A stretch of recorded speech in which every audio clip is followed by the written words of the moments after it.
News 18 India।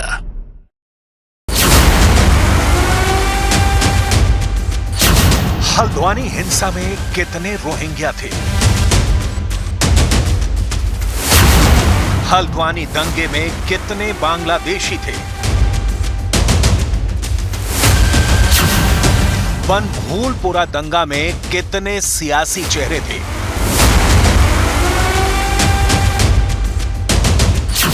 पजामाधारी उपद्रवियों की list release.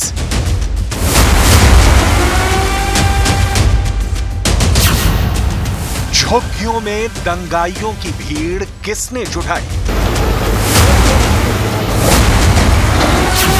Haji Abdul Malik के अड्डे तक पहुंची पुलिस। रेडार पर देवभूमि के भड़काऊ घुसपैठिए। काम में बाधा कार्य में चलिए आइए साहब हमारे साथ चलिए। ये आग अचानक नहीं लगी, ये दंगा एकाएक नहीं भड़का, ये हिंसा अकस्मात नहीं हुई, ये आगजनी, ये पथराव, ये तमंचेबाजी, ये petrol pump full proof planning के बाद दंगे में इस्तेमाल हुए हैं।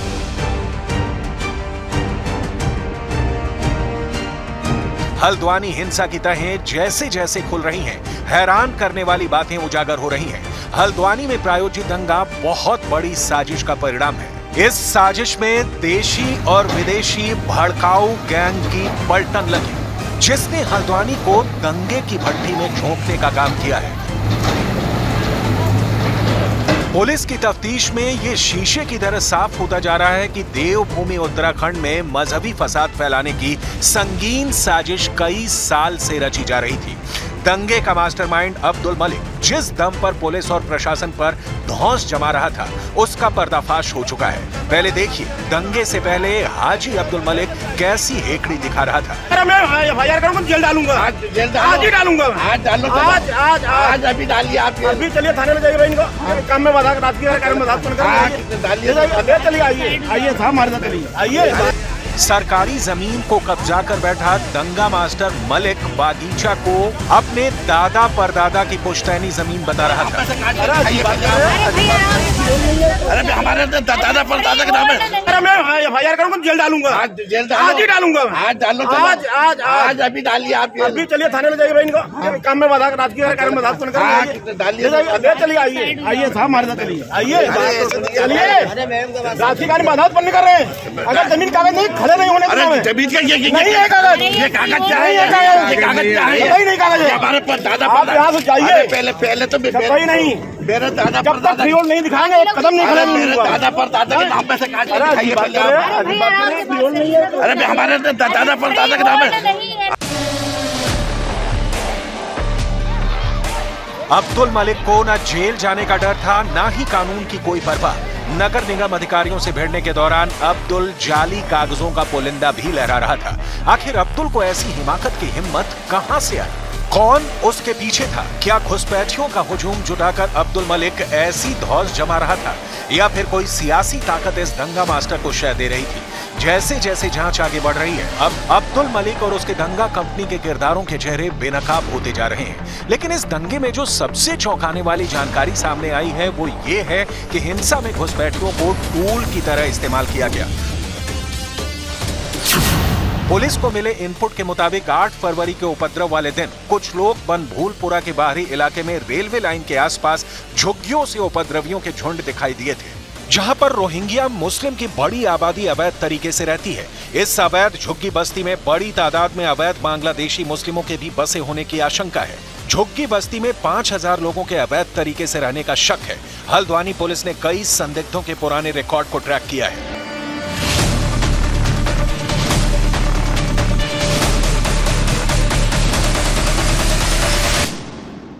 एक एक दंगाई की शिनाख्त इसलिए भी जरूरी है कि 8 फरवरी को जिस अंदाज में हिंसा हुई वो बेहद खौफनाक थी। दंगाइयों ने ना पुलिस को देखा, ना थाने को देखा, ना ही किसी शक्ति को माना। दंगाइयों ने बस एक सिग्नल मिलते ही ऐसा तांडव मचाया जिसकी कल्पना नहीं की जा सकती है। लोगों ने आगजनी करने का काम किया है, कुछ लोगों ने वहां पर कानून अपने हाथ में लेने का काम किया है। भाइयों बहनों, हमने कहा है जिसने भी कानून अपने हाथ में लिया है उसके खिलाफ कठोर कार्रवाई कानून करेगा। कोई कोताही नहीं बरती जाएगी, चाहे कोई कितने भी बड़े रसूख वाला क्यों ना हो, कितनी भी पहुंच वाला क्यों ना हो। अब केवल राजनीतिक तरीके से काम नहीं चलेगा। जो भी व्यक्ति उत्तराखंड के अंदर व्यवस्था को बिगाड़ने का काम करेगा, कानून के हाथ उसको कहीं तक जाकर भी छूने वाले नहीं है, चाहे वो कहीं भी जाए। हिंसा के बीच हुड़दंगियों ने पेट्रोल बमों से ऐसी जोरदार बौछार कर दी कि पुलिस वालों को जान बचाने की नौबत आ गई थी। जिन लोगों ने दंगे का वो खौफनाक मंजर देखा, उनकी रूह कांप गई। न्यूज 18 संवाददाता दीपक बिष्ट ने हिंसाग्रस्त बनभूलपुरा की गलियों में जाकर लोगों से उस रात का पूरा हाल जाना। मलिक बागीचा में क्या क्या हुआ, चश्मदीद की जुबानी सुनी।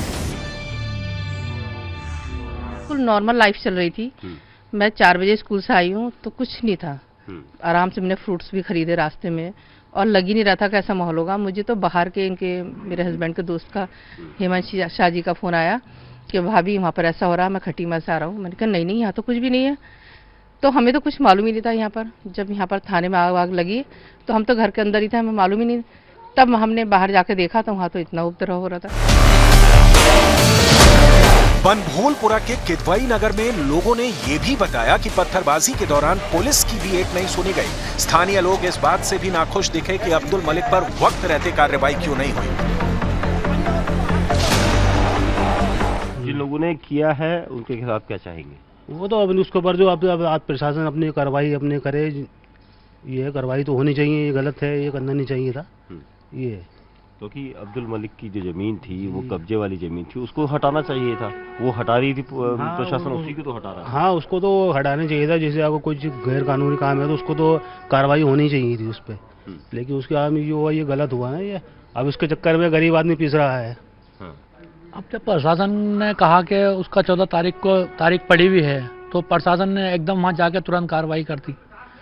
थोड़ा सा उसको भी देखना चाहिए था जब आपस में बातचीत चल रही थी कि माहौल ना बिगड़े शहर का, उसको देखते हुए। अब उन्होंने कहा कि नहीं, तुरंत जाके कार्रवाई कर दी। अब आनंद फानंद में आदमी भाग रहा, किसी के पास खाने की चीज़ें हैं, किसी के पास नहीं है। अब रोज सुबह निकलना है, रोड पे जाते हैं तो पुलिस वाले परेशान करते हैं।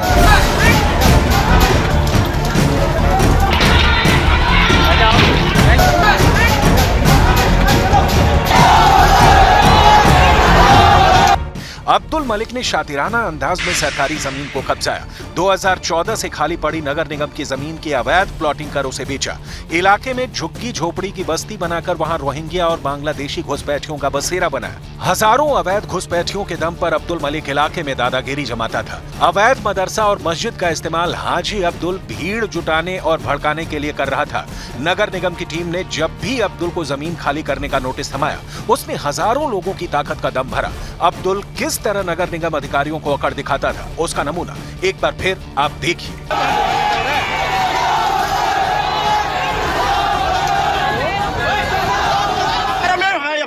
जेल डालूंगा, आज ही डालूंगा। आज डालो, आज अभी डालिए। आप अभी चलिए थाने ले जाइए भाई इनको। काम में मजाक, राजकीय कार्य में मजाक डालिए। चलिए आइए साहब, हमारे साथ चलिए, आइए राजकीय कार्य में मजाक बंद कर रहे हैं। अगर जमीन कागज नहीं खड़े नहीं होने जमीन का नहीं है कागज, ये कागज चाहिए, कागज चाहिए, नहीं कागज है हमारे पास। दादा आप यहाँ से जाइए, पहले तो नहीं, मेरे दादा जब तक फ्रीहोल्ड नहीं दिखाएंगे एक कदम नहीं खड़े। मेरे दादा पर दादा के नाम पे से कागज दिखाइए पहले आप। अरे हमारे दादा पर दादा के नाम है।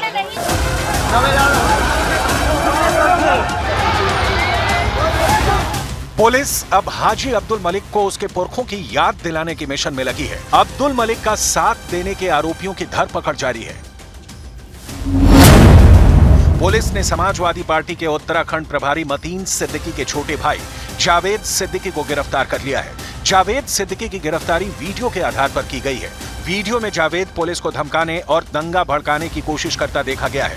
जावेद सिद्दीकी के अलावा गिरफ्तार लोगों में पूर्व पार्षद महबूब आलम है, जो बनभूलपुरा की लाइन नंबर 16 का रहने वाला है। उसके साथ लाइन नंबर 14 इंदिरा नगर का रहने वाला जीशान परवेज और खनन कारोबारी अरशद अयूब भी गिरफ्तार किए गए हैं। दंगे के आरोप में लाइन नंबर 3 में रहने वाला असलम चौधरी भी गिरफ्तार किया गया है। लेकिन पुलिस की तमाम कोशिशों के बाद भी हल्द्वानी हिंसा का मास्टरमाइंड अब तक पुलिस के रडार पर नहीं आया है, जबकि हाजी अब्दुल मलिक के पीछे उत्तराखंड पुलिस की 10 टीमें लगी हैं। पुलिस की अब तक की जांच में यह भी आशंका जताई जा रही है कि अब्दुल मलिक हल्द्वानी से भागकर दिल्ली में कहीं छिपा बैठा हो सकता है। पुलिस की करीब 10 टीम हाजी के साथ फरार हुए उपद्रवियों की तलाश में यूपी के रामपुर, बरेली, मुरादाबाद, दिल्ली, पश्चिमी उत्तर प्रदेश के कई जिलों में छापेमारी कर रही है। यूपी के साथ दूसरे राज्यों में भी दंगाइयों की तलाश की जा रही है। सीसीटीवी फुटेज, मोबाइल वीडियो और जांच के आधार पर पुलिस जल्द उपद्रवियों को दबोचने में कामयाब भी हो जाएगी। उधर जिन लोगों की जान दंगे में गई, उनके परिजन दंगाइयों को सख्त से सख्त सजा देने की गुहार लगा रहे हैं। 8 फरवरी को दंगे में जान गंवाने वाले प्रकाश सिंह की कहानी बेहद दर्दनाक है। प्रकाश 7 फरवरी को नोएडा से हल्द्वानी गए थे। रोजगार की तलाश में हल्द्वानी गए प्रकाश सिंह को दंगे में 3 गोलियां लगी। प्रकाश सिंह के नाते रिश्तेदारों को समझ में नहीं आ रहा कि आखिर ये सब हुआ क्या। वहाँ से हमको सूचना मिला है नोएडा में, तब यहाँ से हम आए हैं कलेक्टर ने। हुआ क्या है, किस तरह मौत हुई है? अभी ये तो उसमें पता चलेगा, पुलिस में बताएगी। कुछ कैसे शॉट लगे? गन शॉट लगी है। कितनी चोट है? 3 है। 3 गन। यहाँ आने के बाद हमें जो मृत्यु का है उसे दिखाया गया। हम लोग को अपना पहचान में है कि हाँ, ये बोले कि मेरे साले हैं। तो मैंने देखा तो कंफर्म हुआ। उसके बाद जो भी पोस्टमार्टम की रिपोर्ट है चल रही है, अभी पोस्टमार्टम हो रही। उनकी गन से 3 शॉट हुई है। पुलिस बता रहा है कि इनकी लाश जो बरामद हुई थी हमें स्टेशन पे हुई थी, पटरी के पास। लेकिन अभी सही हम लोग को रिपोर्ट मिला नहीं है कि लाश कहाँ से बरामद हुई है। दंगे के 3 दिन गुजरने के बाद हल्द्वानी में हालात सामान्य हो चुके हैं, लेकिन गलियां सूनी हैं, लोगों के चेहरे उदास है। भय और आशंका ने बनभूलपुरा में डेरा डाल रखा है। गनीमत की बात यह है कि अब इंटरनेट सेवा बनभूलपुरा को छोड़कर सब जगह बहाल कर दी गई है। इस बीच जमीयत उलमाए हिंद और जमीयत इस्लाम के प्रतिनिधियों ने हल्द्वानी के एसडीएम से मुलाकात कर पूरे मामले की ज्यादा जानकारी जुटाई है। हल्द्वानी में हिंसा के बाद कानून व्यवस्था बनाए रखने के लिए राज्य ने केंद्र से 4 और अर्धसैनिक बलों की कंपनी की मांग की है। हल्द्वानी में हिंसा के बाद पीएसी बल तैनात किया गया था, जिसके बाद केंद्रीय बलों की भी 3 कंपनी हल्द्वानी के हिंसाग्रस्त इलाकों में तैनात की गई थी, लेकिन अब फिर से 4 कंपनी की मांग की गई है।